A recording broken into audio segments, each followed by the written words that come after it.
Boa noite a todos. Shabbat Shalom. Nós temos a nossa porção de hoje, que é a Parashá Pinerras, que traduzido para a língua, para a Bíblia portuguesa, é Finéias. Ela começa em Números 25:10 e vai até o 29:40. E temos também a porção dos profetas, os escritos apostólicos do Novo Testamento, João, e também um salmo complementar, que é o Salmo 50. Eu gostaria, quem puder acompanhar, a gente sempre lê um salmo antes de começar. É um salmo de Asaf. O Todo-Poderoso nosso Deus se pronunciou, convocando toda a terra, desde o nascer do sol até o poente. Desde Sião, excelsa em beleza, Deus resplandece. É nosso Deus que se aproxima, rompendo o silêncio. Precede-o um fogo devorador, e ele convoca os céus lá do alto e a terra para o julgamento de seu povo. Congregai junto a mim, meus fiéis, que selaram aliança comigo através de sacrifício. Os céus proclamam a sua justiça, porque é o próprio Deus quem julga. Escuta, meu povo, eu vou falar, vou testemunhar contra ti, Israel. Eu sou Deus, teu Deus. Não te repreendo pela falta de sacrifícios, nem pelos holocaustos, pois trazes as tuas oferendas dia após dia.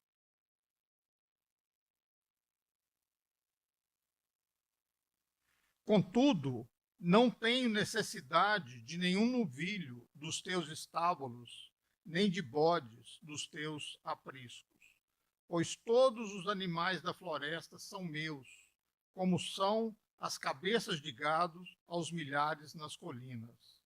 Conheço todas as aves das montanhas, e os répteis do campo me pertencem. Se eu tivesse fome, não o daria a ti, pois a mim pertence o mundo e tudo o que ele contém. Por acaso comerei carne de touros e beberei sangue de bodes? Como sacrifício, oferece a Deus a tua ação de graças e cumpre os teus votos para com o Altíssimo. Invoca-me no dia do perigo, eu te livrarei, e tu me darás glória. Entretanto, ao ímpio, Deus afirma: de que te serve repetires sem fim os meus preceitos e teres nos lábios a minha aliança? Tu que detestas as minhas disciplinas e dás as costas às minhas palavras.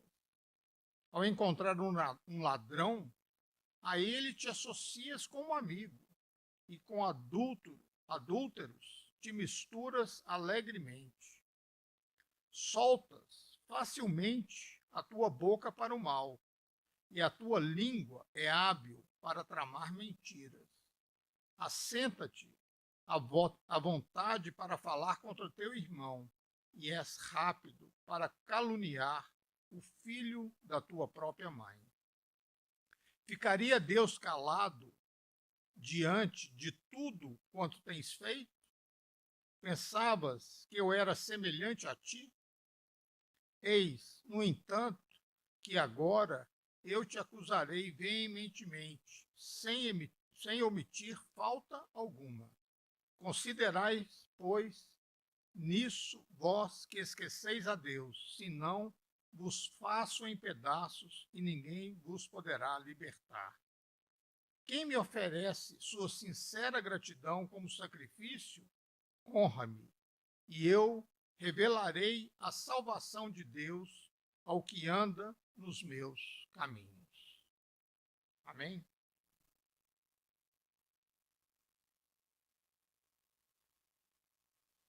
No final da semana passada,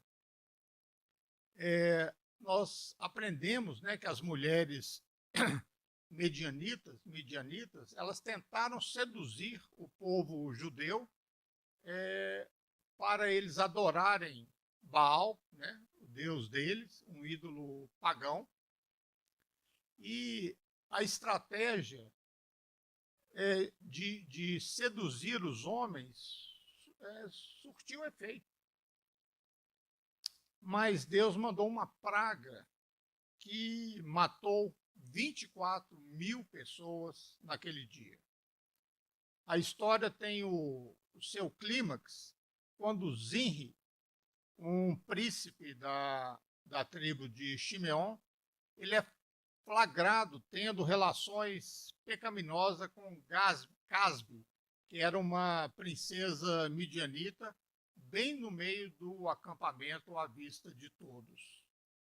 Pinehas, né, ou Finéias, o neto de Arão, ele reage, pega uma lança e fura os dois naquele ato, e ao mesmo tempo a praga cessa. E assim a gente inicia a nossa porção dessa semana, que recebe o nome de Pinehas, né, em português Finéias, por seu ato, por ele ter feito esse ato destemido. E aqui a gente lê na palavra que Deus o recompensa com uma bênção de paz e um eterno sacerdócio para ele e toda a sua descendência. É estranho que, embora essa discussão ela ocupe apenas uma curta parte, né, da porção inteira, a porção, mesmo assim, recebe o nome de Pinehas. E não somente isso, porque se a porção dada ela tem que receber o nome de uma pessoa, faria mais sentido se todo o episódio ocorrido com Finéias fosse numa paraxá somente. Mas ela pega pedaço da paraxá passada e pega parte dessa paraxá. Porque esse ato corajoso que foi discutido na semana passada, né, na paraxá Balaque, porque essa recompensa ela é descrita na paraxá Pinéias. Por que não juntou tudo numa paraxá só? Essa divisão da Torá, nesse episódio, contar ele de duas porções, né, de duas vezes, é uma tentativa de nos ensinar uma lição. Pinehas, ele matou Zinri, que era o chefe da tribo de Shimeon, o príncipe da tribo.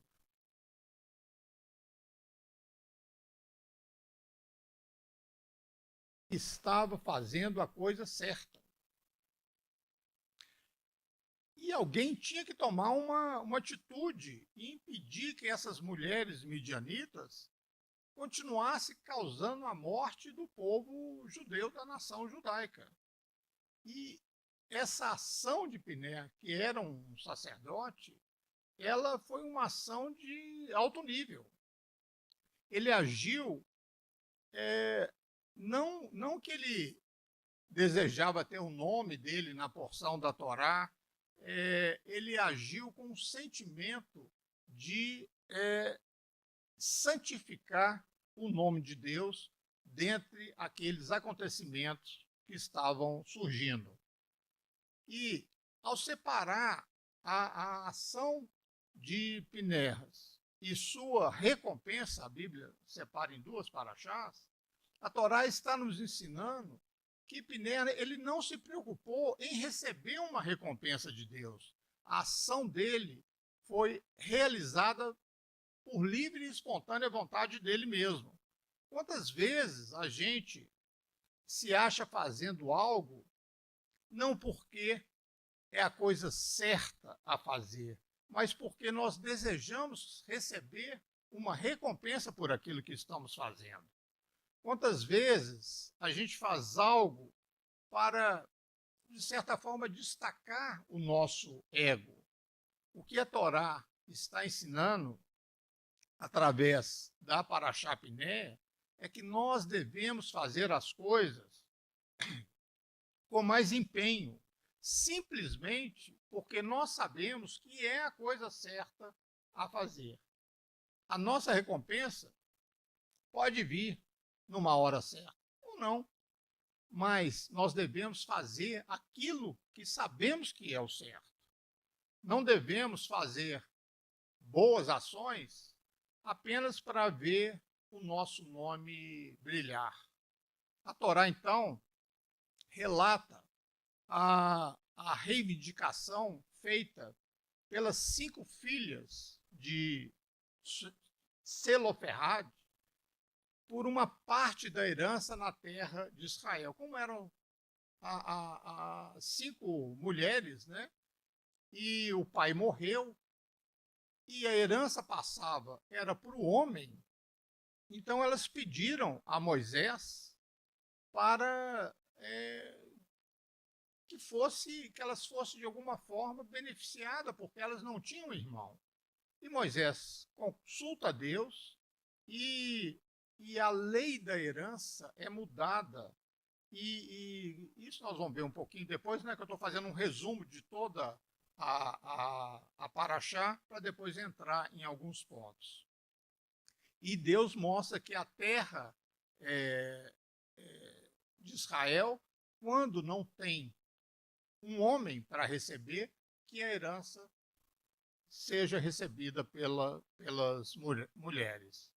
Deus, então, mostra a Moisés, do topo da montanha, a terra prometida, e ele recebe a ordem de colocar o seu manto de liderança sobre Josué, transferindo assim a liderança do povo. E ele ainda põe a mão na cabeça de Josué e transfere assim a liderança, porque ele não iria entrar na terra prometida.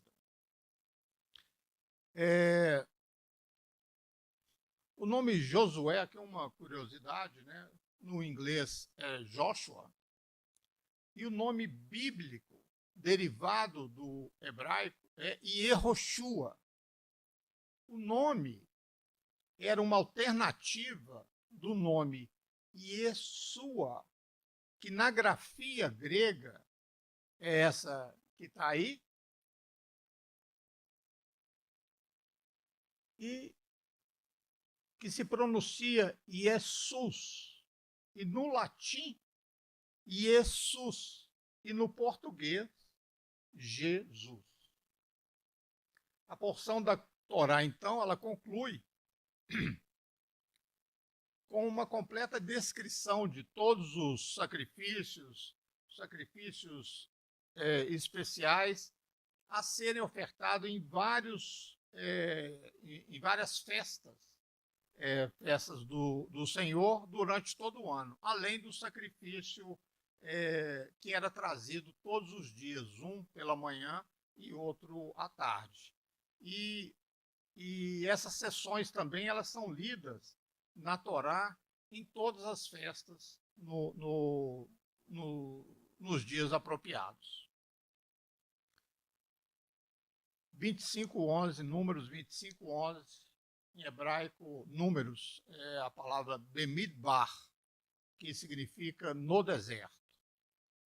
Pinehas, filho de Eleazar, filho de Arão, o sacerdote, desviou a minha ira de sobre os filhos de Israel, pois estava animado com o meu zelo entre eles, de sorte que no meu zelo não consumi os filhos de Israel. Pinés, né, era o neto de Arão, e ele tinha pego essa lança e matado o Zinri e a mulher que ele estava tendo relação, mas na realidade eles estavam profanando o nome do Senhor. E anteriormente, antes de acontecer isso, saiu um decreto do Senhor que dizia que todo aquele que adorasse Baal Peor deveria ser executado, como está aqui em Números 25, 4 e 5. Então Yahvé chamou Moisés e lhe ordenou: toma todos os chefes do povo, empala-os. Empalar quer dizer fincar com a lança algumas pessoas. Então, é como se fosse um churrasco, né? Que você põe várias carnes, você põe a lança e empala várias pessoas. É o termo usado aqui. Empala-os à luz do sol, diante da minha presença, a fim de que o fogo da ira de Yahvé se afaste de todo o povo de Israel. Moisés instruiu aos juízes de Israel: cada um de vós mande enforcar os homens da sua tribo que se deixaram perverter e terminaram por adorar o Deus Baal Peor. Então, Finéias, né, ele obedeceu à ordem de Deus de matar, e o zelo que ele teve foi elogiado e foi premiado com esse pacto, né, especial de paz e sacerdócio perpétuo para todos os seus descendentes. Se ele não tivesse agido dessa forma, a ira do Senhor teria matado todo o povo de Israel ali. Então, o ato de Finéias, ele salvou a vida de uma linhagem de todo o povo judeu. Porque se em pouco tempo 24 mil morreram, se continuasse assim, vários até exterminar, porque Deus não iria parar com a matança enquanto continuasse a desonrá-lo. Nesse pecado feito pelos filhos de Israel, somente para a gente ter uma ideia, né? Quando houve o pecado do bezerro de ouro, que eles adoraram o bezerro de ouro, morreram 3 mil pessoas. E nessa adoração que eles fizeram a Baal Peor, morreram 24 mil. Um pouco, né, de fermento leveda toda a massa. Mas, ao condenar a morte, né, os atos pecaminosos de parte do povo, com isso, a outra parte foi salva. E a praga somente cessou quando Finéias executou esse ato de matar os principais pecadores. Se a gente combate o pecado nas nossas vidas, na congregação, nós temos que fazer aquilo que tem que fazer, independente se a pessoa não quer ser chamada a atenção, mas nós, como membros de uma congregação, devemos sempre não ser indiferentes à injustiça, à mentira e a outros pecados, né? Devemos sempre exortar aquele que está do nosso lado com amor, mas deixar claro a ele que o pecado é o salário da morte. O salário da morte é o pecado. Números 25, 12. Portanto, diz: eis que lhe dou a minha aliança de paz.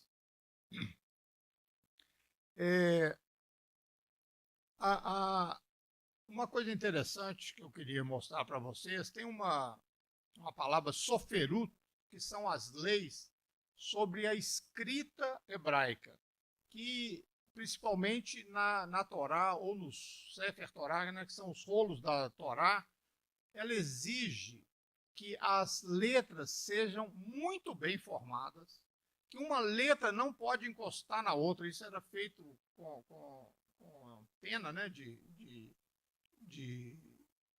com desenho da pena, né, não tem a tecnologia que tem hoje. E nenhuma letra pode ser mal formada, pode ser quebrada, pode ser ilegível. E só há uma exceção que eu queria mostrar para vocês. Na Torá, né, no Sefer Torá, no versículo, no capítulo Números 25, 12, tem esse versículo. Portanto, dize, eis que lhe dou minha aliança de paz. Mas quando a gente pega no rolo original, né, nas Bíblias são poucas que tem esse detalhe, mas no rolo original, a palavra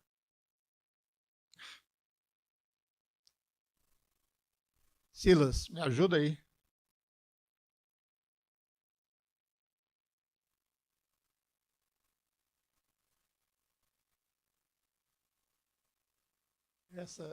Eu tenho que mostrar para vocês, senão não vão entender.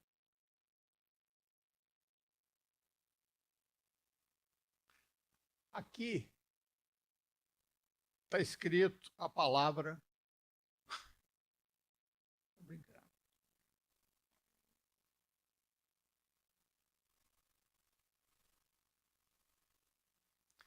Aqui está escrita a palavra Shalom. Essa letrinha aqui, a letra Vav, ela está quebrada. Né? Está escrito aqui, Broken Vav. Ela está quebrada, porque ela é inteira. Então, só aqui ela é permitida. Qual que é o significado, né, desse Vav, dessa letra Vav quebrada? Por causa do ato, né, de Pinéias, a praga cessou e Israel foi liberta da destruição.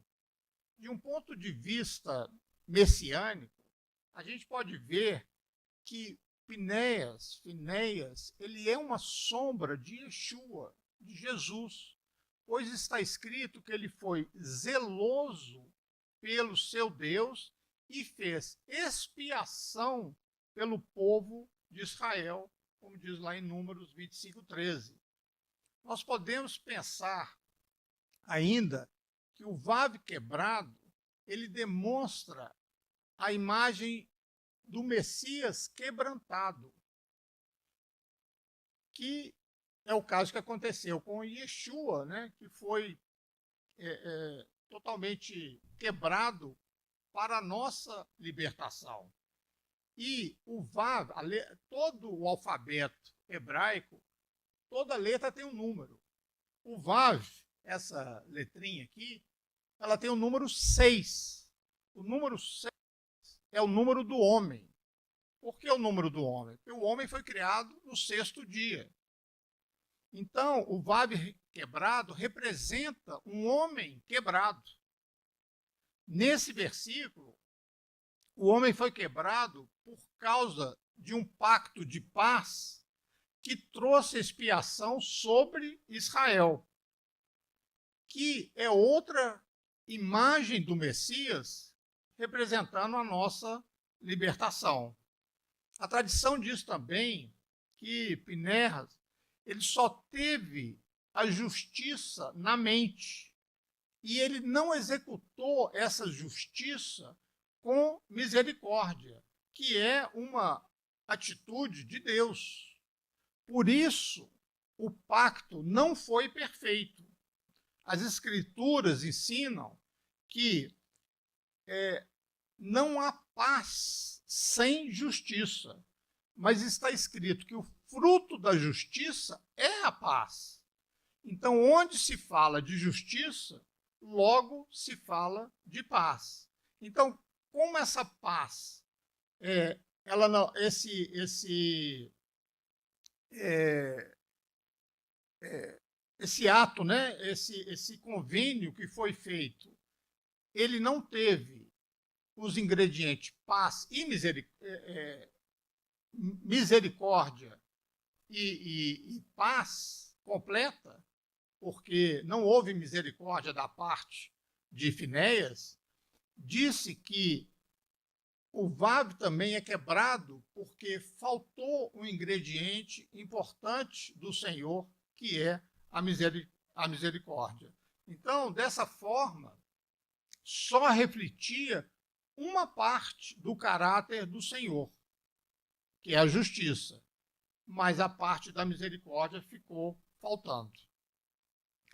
O nome do israelita que foi morto, né, com a midianita, era Zinri, filho de Salu, que era o príncipe da tribo de Simeão.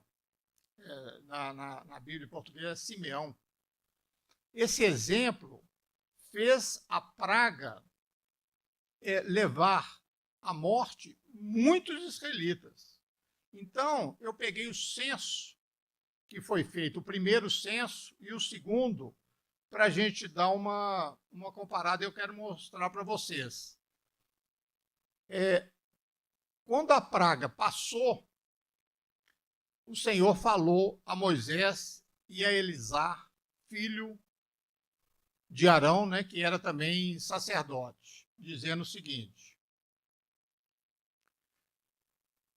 depois desse tempo de praga, o Senhor ordenou a Moisés e a Eleazar, filho do sacerdote Arão, o seguinte: fazei recenseamento de toda a comunidade dos filhos de Israel, de acordo com suas casas patriarcais, todos aqueles que têm de 20 anos para cima, aptos para servir no exército de Israel. Acabou a praga, o Senhor mandou fazer o censo. Então, aqui destaca que esse censo ele está intimamente relacionado com a praga que houve. Então, vamos ver o quadro.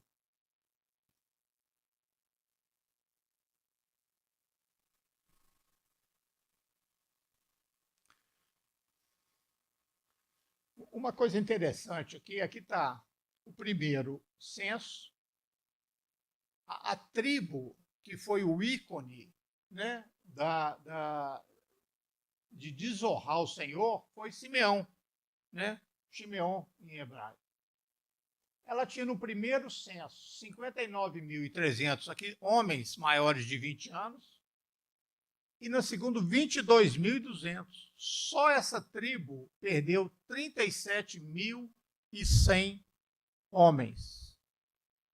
Então, se você vê, algumas perderam, outras ganharam, mas até que no cômputo final, a perda total foi 1.820 homens acima de 20 anos.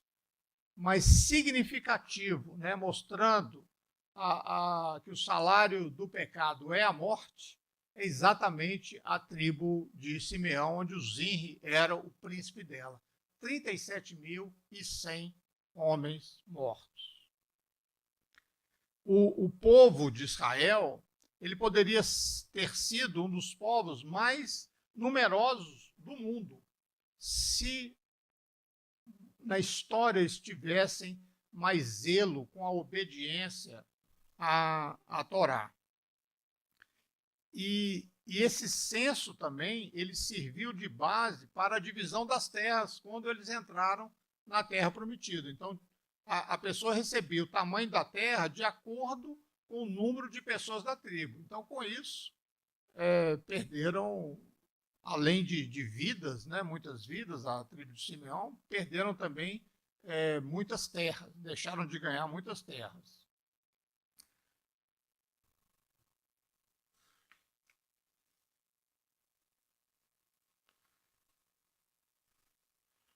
Como a gente já viu, que esse censo, né, foi a base para a distribuição de terra na época de Josué, todos aqueles que tinham 20 anos ou mais receberam uma parte da terra.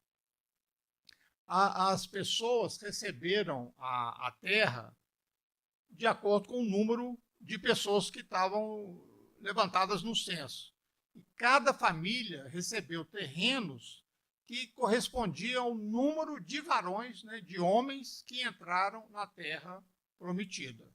Então, eles tinham que dividir a terra entre eles, né? E também de acordo com os antepassados que tinham saído do Egito.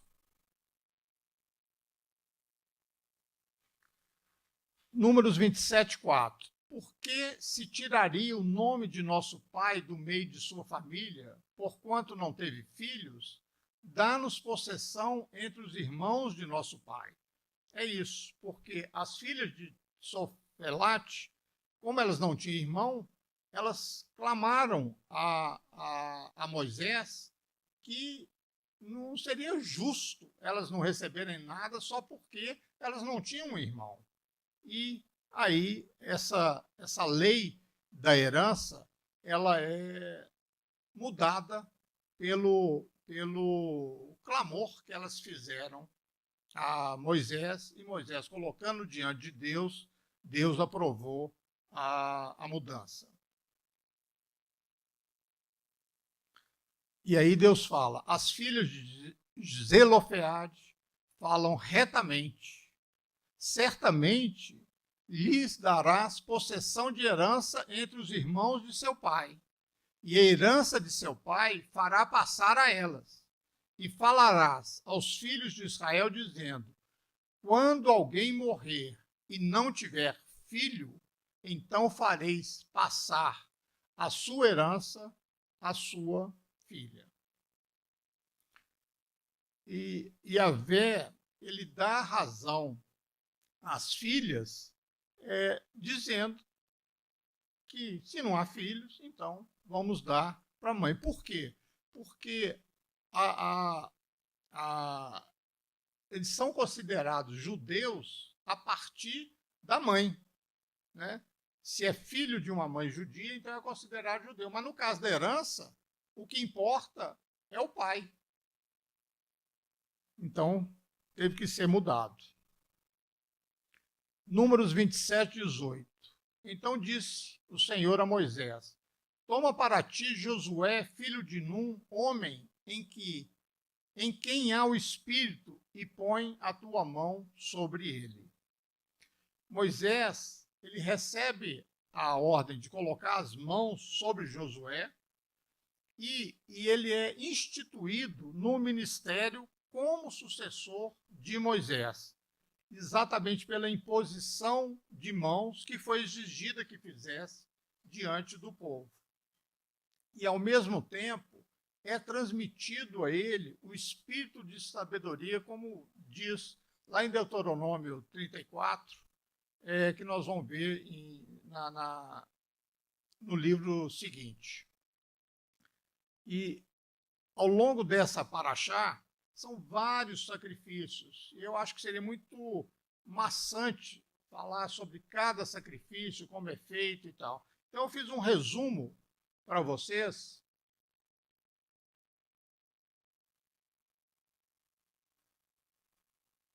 Os sacrifícios diários, que eram feitos de manhã e de tarde, está no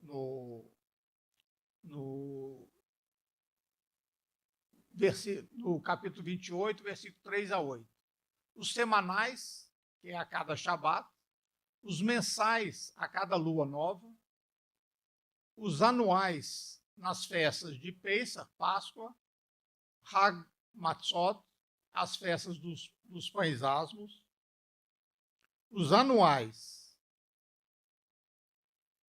nas primícias do trigo, em Shavuot, que é Pentecostes, outros anuais em Yom Teruah, a festa das trombetas, outros anuais em Yom Kippur, o dia da expiação, né, o dia do perdão, outros anuais em Sukkot, que são as festas, né, as festas dos tabernáculos, os anuais em Shemini Atzeret, que é o 8º grande dia. Quem oferecia um animal em sacrifício no templo, ele tinha que estar presente lá no templo, porque ele tinha que pôr a mão na cabeça do animal. Agora, quando o sacrifício era oferecido por toda a nação, era o inverso, ele não podia estar presente, somente o sacerdote. Então foram estabelecidos grupos para esses sacrifícios. E as horas de oração do povo, ela está relacionada aos sacrifícios, que se fazia sempre no horário marcado. E as ofertas, elas tinham que ser feitas também no tempo marcado. E o mesmo acontecia com as orações, que, mesmo que existiam orações espontâneas, nós não devemos descuidar de fazer as orações da manhã e as orações da tarde, porque cada coisa no seu tempo. Olha aqui como diz em Atos. Pedro e João subiam juntos ao templo à hora da oração, a nona, a seu tempo determinado. O sacrifício da manhã cobria os pecados que foram feitos na noite do dia anterior, e os sacrifícios da noite cobriam os do dia que foram feitos. Então, assim, se a gente contar a quantidade de animais oferecidos em sacrifício desde a época do primeiro e do segundo templo, dá mais de 1 milhão de animais. Mas 1 milhão de animais não foi suficiente para tirar o pecado do povo. Todos esses sacrifícios eram uma projeção para o sacrifício de Yeshua, do Messias, que todos esses sacrifícios sempre apontam para a figura do Messias, que é o sacrifício vivo e eterno.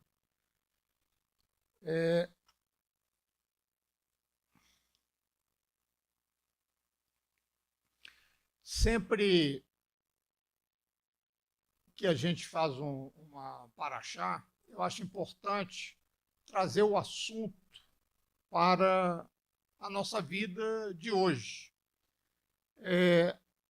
Então a gente dá um tema, né? O tema que eu dei é o ritmo da mudança.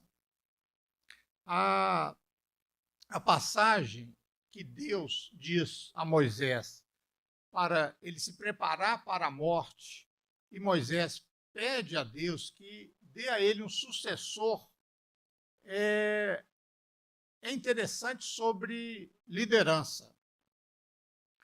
O fato de Moisés ser confrontado, né, com a sua própria morte, a primeira reação dele não é pensar nele mesmo, mas é pensar num sucessor. E essa já é uma marca de um líder. Os grandes líderes, eles se preocupam mais com a causa do que com eles próprios. Então, quando Moisés diz: o povo do Senhor não será como um rebanho sem pastor, né? Quer dizer, ele quer um sucessor que leve o povo nessa mesma linha que ele tem levado. Moisés diz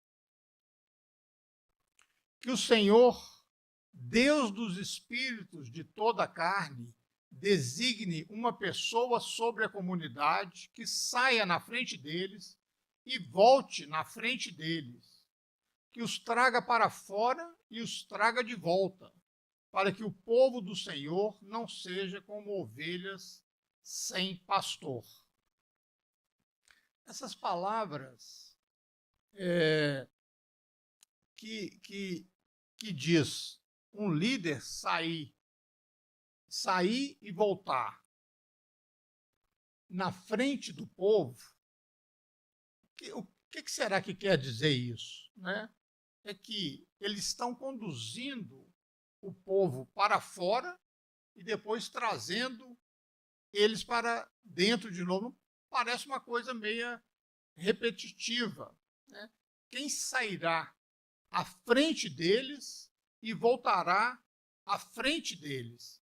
Significa que o líder vai à frente e, durante a batalha, ele não fica para trás, ele é que vai à frente. E ele não procura um lugar seguro para ele, né? Ele fica à frente da batalha. Em 1 Samuel diz o seguinte: todo Israel e Judá amaram Davi porque ele saiu e voltou na frente deles. Davi era assim, ele era o primeiro da batalha, né? Ele não ficava para trás. Então, um líder deve ficar à frente, mas um líder é importante que ele compreenda o ritmo que aqueles que ele lidera pode ir. Não é liderança se o líder ele está tão à frente que ao virar para trás ele esteja sozinho. Aí ele não é mais líder. Um líder que sai na frente, ele deve sair à frente e deve voltar na frente, mas ele deve conduzir as pessoas para fora e trazê-las de volta. Ou seja, ele deve levar as pessoas com ele e deve se certificar que essas pessoas estão acompanhando o ritmo dele. Um líder, ele deve ter visão, mas ele deve ter também a parte de realismo. Ele pode pensar algo impossível, mas ele deve saber também aquilo que é possível. Como um líder é uma figura de grande habilidade, às vezes eles podem esquecer que nem todos podem andar naquele ritmo acelerado, tanto quanto eles andam. E um líder pode estar muito à frente do seu tempo, e isso não é falha, né? Os grandes profetas, muitos deles estavam séculos à frente do seu povo. E é isso que os fez profetas. Grandes artistas, também muitos estavam à frente dos seus tempos. Os últimos quartetos de Beethoven, ninguém entendia nada por um século inteiro, por 100 anos, não conseguiam entender os últimos quartetos de Beethoven. Só depois de 100 anos que começaram a entender e amaram. Van Gogh não vendeu uma única peça de pintura na sua vida. O público, na primeira apresentação de Stravinsky, ele foi desaprovado com vaias e com assobios. Um artista, ele pode estar à frente do seu tempo, mas um profeta, ele deve estar à frente do seu tempo. Porque os profetas lideram pessoas, mas os artistas, eles são líderes de ideias e, frequentemente, eles são mais reclusos. E, às vezes, depois da sua morte, aí que as suas ideias começam a penetrar na população, mas um líder como Moisés, ele tem que ter conexão direta com o povo. E é por isso que Moisés orou a Deus por um líder que saísse na frente, mas apenas no ritmo que a população conseguia acompanhar. Existem dois tipos de desafio: um desafio técnico e um desafio adaptativo. Por exemplo, um desafio técnico é quando você enfrenta um tipo de problema que a solução é relativamente simples. Por exemplo, você está doente, então você vai ao médico, ele vai pedir exames, vai diagnosticar a sua doença e vai te prescrever alguma coisa para você ser curado. Se o seu carro quebra, então você precisa de um mecânico, o mecânico vem, vai identificar qual é a falha e vai consertar. Quando algo está quebrado, precisa consertar algo que está quebrado. E essa é a forma simples de um desafio técnico. Mas, às vezes, as pessoas afetadas por um problema, é elas que são o problema. Para algumas doenças, nenhuma droga é suficiente para trazer a cura. Em vez disso, a pessoa precisa mudar o estilo de vida. para algumas empresas insolventes, não existe uma solução rápida da administração. Nenhuma solução rápida será suficiente. O que pode ter que mudar é a cultura corporativa da empresa. Problema desse tipo, em que as pessoas envolvidas precisam mudar, exige liderança adaptável. Essa é a liderança do tipo mais difícil de encontrar. A razão é que a maioria das pessoas resistem às mudanças e, por isso, elas vão resistir a qualquer solução que implique que elas devem mudar.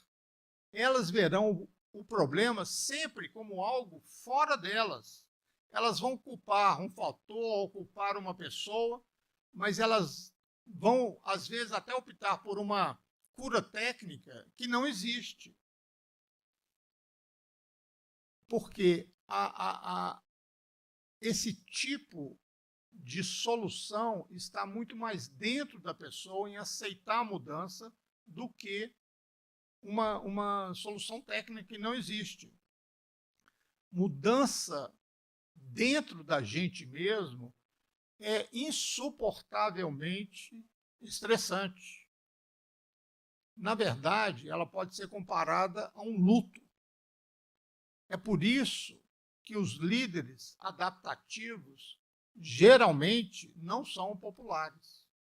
As pessoas os criticam, ficam com raiva deles e tentam até substituí-los.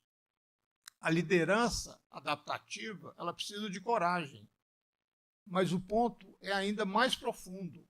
A liderança adaptável também precisa de uma paciência profunda.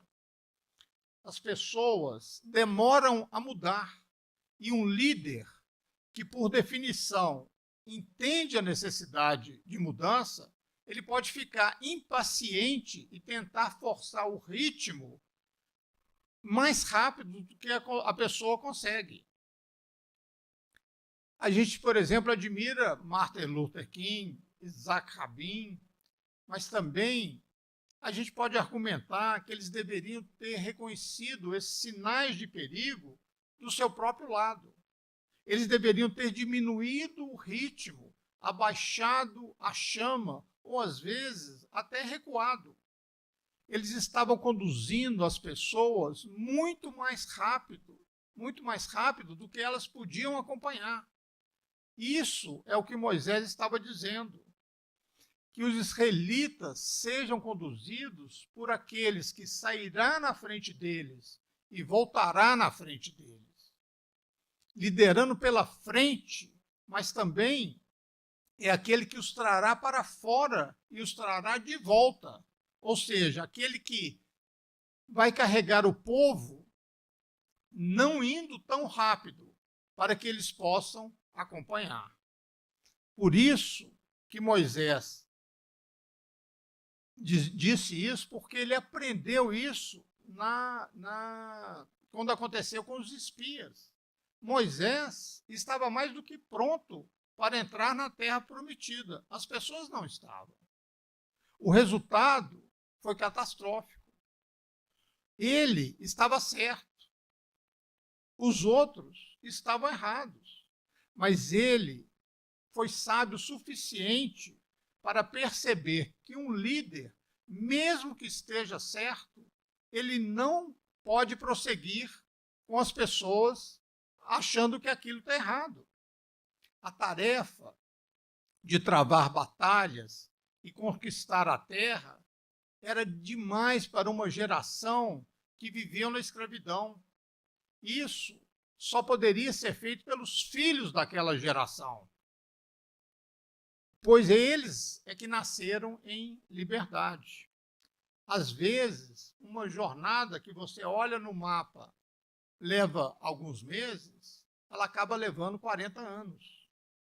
Um líder deve seguir o ritmo das pessoas que eles lideram.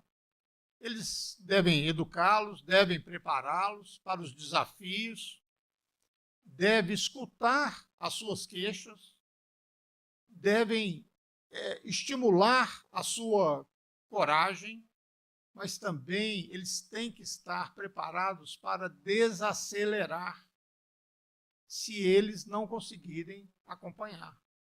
Um líder deve ser impaciente e paciente ao mesmo tempo.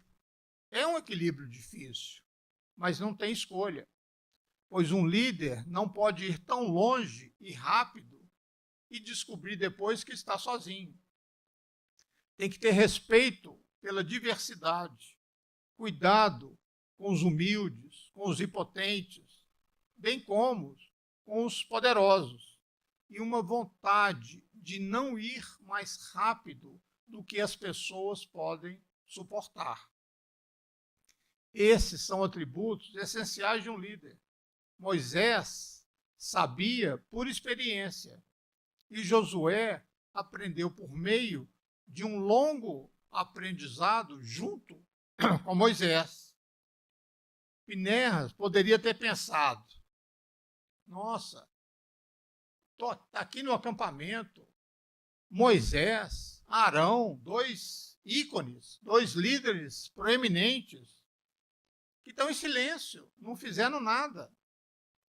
Como que eu, Finéias, posso tomar uma atitude na presença de dois grandes sábios? Mas a sua atitude fez toda a diferença. Acabou com a peste que foi enviada pelo próprio Deus. A lição é clara. Se você está testemunhando uma situação em que sente que pode fazer diferença, então faça. O fato de existirem pessoas mais experientes ao seu lado, isso não significa que você deve ficar paralisada.